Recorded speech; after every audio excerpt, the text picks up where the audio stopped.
porque uma coisa é acreditar no livro, aqui existe a Bíblia e tal.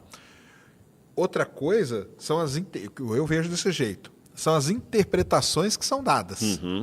E aí você pode questionar, pode duvidar a interpretação que alguém dá daquele termo. Isso é verdade. Aí, isso abre para discussão. Mas, igual você falou aí, o João foi lá e escreveu o Apocalipse, contando a história do fim do mundo deles ali, com os romanos chegando ali. Beleza. É mais ou menos o que você trabalha na ciência. Eu vejo um livro de geologia.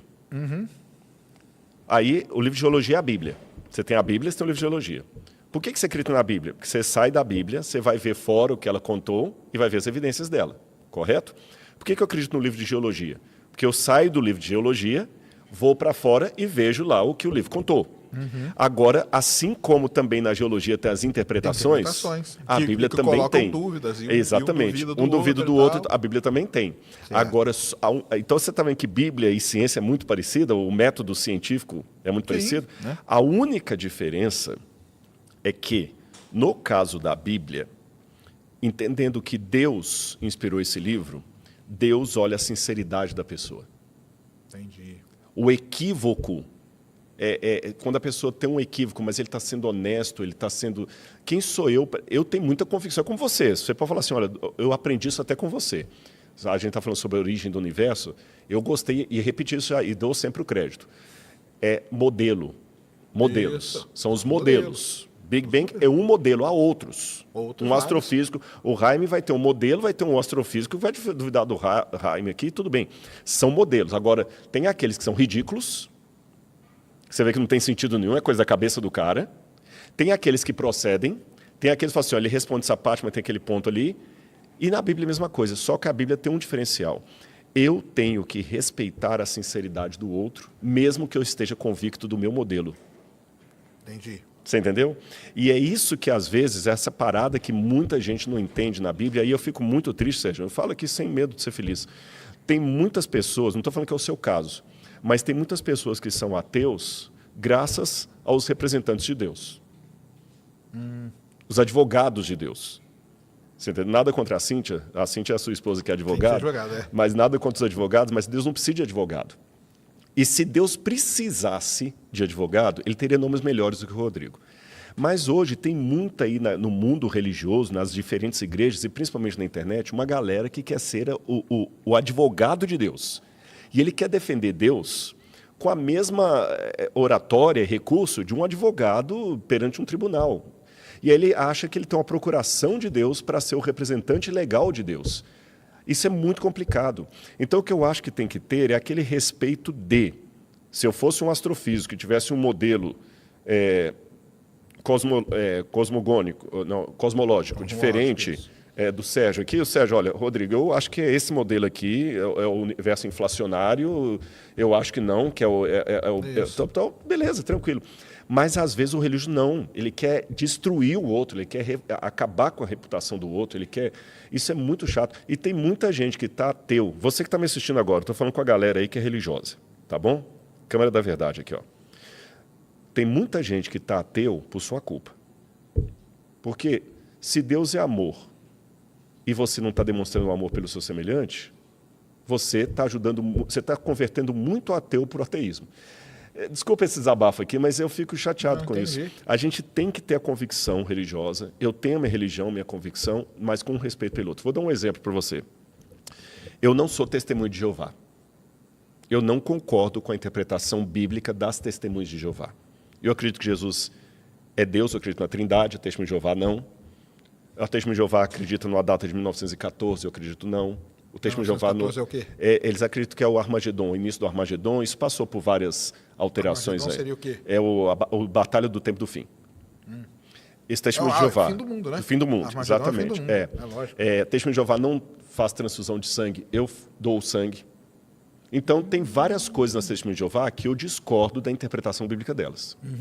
Porém, isto posto, quando eu vou estudar a história do nazismo, eu tenho que admitir que da minha igreja adventista do sétimo dia, teve muita gente que calou a boca para Hitler para não ter problema, transgrediu até o Shabat, que é um dia sagrado para nós, para não ter problema com Hitler, Enquanto tinha testemunho de Jeová, para não ceder à fé dele, estava morrendo no campo de concentração.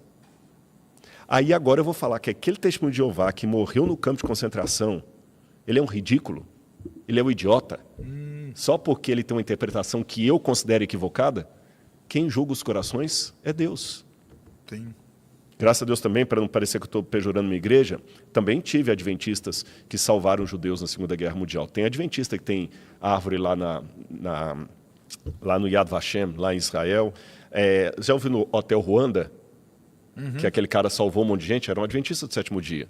Aquele Até o Último Homem, o Desmond Doss, também era um adventista do sétimo dia. Então, o que eu olho? Minha igreja, em termos de organização social, tem alguns adventistas que eu falo, poxa, que legal que esse cara faz parte da minha igreja, dá até orgulho. Eu falo, ele é da minha igreja. E tem uns que não vergonha. E na Testemunho de Jeová também, na católica, na Seixa Noé, na batista, e no ateísmo.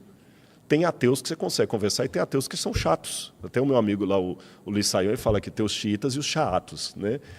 Então, assim, o que você tem que fazer é o seguinte, acredite no que você acreditar, desacredite no que você desacreditar, mas sempre com respeito pelo seu semelhante. E eu termino minha fala aqui para não ficar muito prolixo. Tem uma frase, ela foi atribuída a Santo Agostinho, mas eu nunca vi essa fonte original da frase. Certo. Então, eu não posso afirmar que é de Santo Agostinho, mas a frase diz assim, no essencial, unidade. No não essencial, diversidade. Em tudo, caridade. Naquilo que é essencial, não pode ter a minha opinião, é do Sérgio. Por exemplo, se a gente estivesse discutindo aqui violência contra a mulher, não existe opinião a esse respeito, é condenação. Claro. Não tem como, não, eu acho que pode bater em mulher, desculpa, isso aí não está para colocar na mesa e ser respeitado. Então, no essencial, temos que rezar o mesmo terço. Um ateu e um crente, um ateu e um não católico cristão rezando o mesmo terço. Violência contra a mulher, não está em discussão. As áreas que não são essenciais, vamos deixar cada um tomar a sua opinião e em tudo caridade. Aí você pode falar, tá, Rodrigo, mas crer em Deus é uma área essencial. É verdade.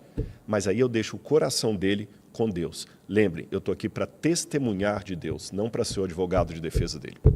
Entendi. Essa é a diferença. Entendi. Então, porque o que vai mudar de uma religião para outra, na verdade, é a interpretação que é dada, né? A interpretação que é dada para a Bíblia. Só não pode, por causa de várias interpretações, não arriscar ter a sua própria. Né?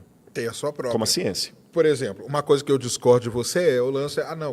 porque quem que escreveu a Bíblia foi Moisés. Não, quem que escreveu a Bíblia? Mais de 60 autores. Foram vários autores, né? Que são os livros ali que a gente chama, né? Exatamente. Cada um foi escrevendo e tal. Moisés escreveu uma parte. Isso. Mas aí, para você, esse livro foi Deus que ditou como que é? Não. Tem uma linha que vai achar que a Bíblia foi ditada por Deus. Ah, tá. Eu acho que Deus inspirou. A própria Bíblia fala o seguinte, toda a Escritura é divinamente inspirada por Deus e proveitosa para o ensino, para a redação, redaguir na justiça, etc. A palavra inspirado em grego é theos pneutos, significa Deus soprou. Então, eu não creio que Deus chegou e ditou, Sérgio, escreva com a voz de Deus, né? No princípio criou Deus os... Peraí, Deus, está muito rápido, peraí, vírgula. Fala mais devagar. Não. Deus inspirou Moisés assim, as palavras eram do profeta, mas a inspiração era de Deus. Trocando em miúdos, a Bíblia é Deus falando com sotaque humano. Um apóstolo Paulo, que era um cara super culto, escrevia com muito mais condição literária do que o secretário de João no Apocalipse lá, que tem tantos erros de gramática grega no Apocalipse que não dava para passar numa prova do Enem com tantos erros numa redação. Você pega o Evangelho de João, já é totalmente filosófico a maneira de abordagem. O Evangelho de Marcos é simplório, parece ter uma criança escrevendo um adolescente. Porque então, o Marcos era assim. Era simples, exatamente. Você pega um cara como Salomão, que vai escrever o Eclesiastes, poxa, o Eclesiastes é um negócio que te vira a cabeça de, provérbios. Então você tem esses estilos diferentes na Bíblia, significando que Deus pode usar... São vários estilos literários e talvez isso cause uma confusão muito grande, né? Não, até que não, pelo contrário. Mas eu falo assim, se você começa a ler... Aliás, eu tenho uma pergunta que eu quero fazer depois. Mas você começa a ler a Bíblia, aí começa com um estilo. Aí vem, sei lá, João é um outro, Paulo é outro, Pedro não sei o quê. Aí você vai misturando isso aí. Talvez uma interpretação que você dê num dos livros, ela encaixe no outro, mas naquele ali ela não encaixa. Não pode ter coisa desse tipo. Claro. Por exemplo, O Apocalipse, quando fala, viu uma besta que subiu do mar e tudo mais, igual você vai procurar na fauna um animal que tem aquelas características. Aquilo é um símbolo. Porque aí o mais culto, ele consegue escrever mais rebuscado.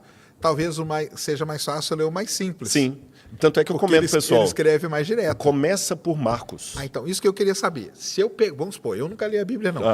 Se eu pegasse a Bíblia hoje, porque, primeira pergunta, a Bíblia é um livro para a gente ler na ordem que ele está lá, direitinho, e lendo.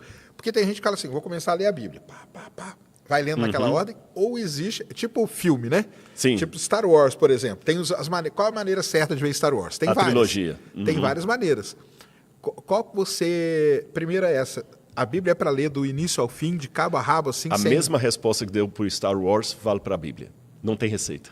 Entendi. Tem gente que começa lendo do Gênesis e vai até o Apocalipse. Diretaço. O J. Stroll, por exemplo, esse é um cara legal de estudar. O J. Stroll, eu quero lembrar o primeiro nome dele. Ele era um ateu e ele foi um dos que calcularam... O nome dele está ligado com o modelo do Big Bang. E ele, inclusive, que fez a medição da velocidade que o universo se expande. J. Stroll. Depois, se alguém procurar no Google aí. E ele, quando ateu, começou a ler o Gênesis. Começou pelo Gênesis? Pelo Gênesis. Tá. E deu um start, né? Falou, peraí, isso aqui não é alegoria, como eu pensava. E o cara depois se tornou um cristão. Ele escreveu até o nome, Astronomers and God. E ele falou assim, eu comecei pela astronomia. Já vi gente que começa pelo Evangelho de Marcos. Eu já vi gente... Mas tem um porquê? Não. Depende da situação. Você entendeu? Os gideões internacionais dão aquelas bíblias nos hotéis. Às vezes o camarada no hotel só tem o Novo Testamento ali, ele lê. Então não tem uma receita de bolo. Se você fosse um filósofo, eu ia falar assim, começa por João. Que você vai ligar com o Heráclito e tudo mais e tal. O Tiago Nigro, meu amigão aí. O Tiago Nigro, quando ele era ateu, ele começou, alguém sugeriu para ele ler o livro de Provérbios e Eclesiastes, de Salomão. Ele começou a ler Salomão, Provérbios. E cada um começa de um jeito. E essa que é a magia da Bíblia. Eu estou usando a palavra magia na falta de um outro melhor. Olha que interessante. Se eu pegar Heidegger é um filósofo alemão. Quem consegue entender o design, o tempo ali, o Zeit, que ele fala, o tempo, o ser, Heidegger, o cara... Existem teses doutorais sobre Heidegger.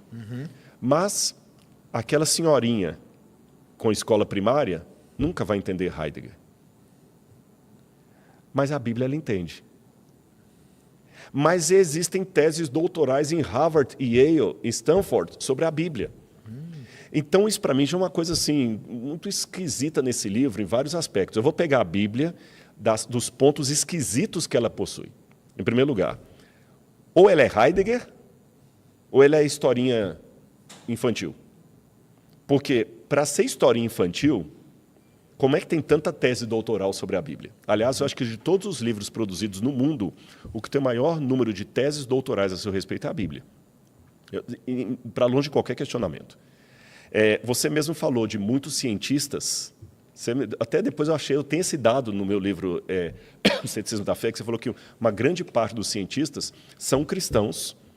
Sim. Comprometidos com a Bíblia. Tem como seu orientador que era budista. Era monge budista. Mas vou pegar os que são cristãos só para refinar minha argumentação aqui. São pessoas capacitadas, são pessoas da área que conseguem ter o conhecimento de biologia que o Pirula tem, ou talvez até melhor, consegue ter o conhecimento de biologia que você tem até melhor, o camarada consegue olhar no microscópio e identificar, ele consegue ver uma célula, são mentes brilhantes.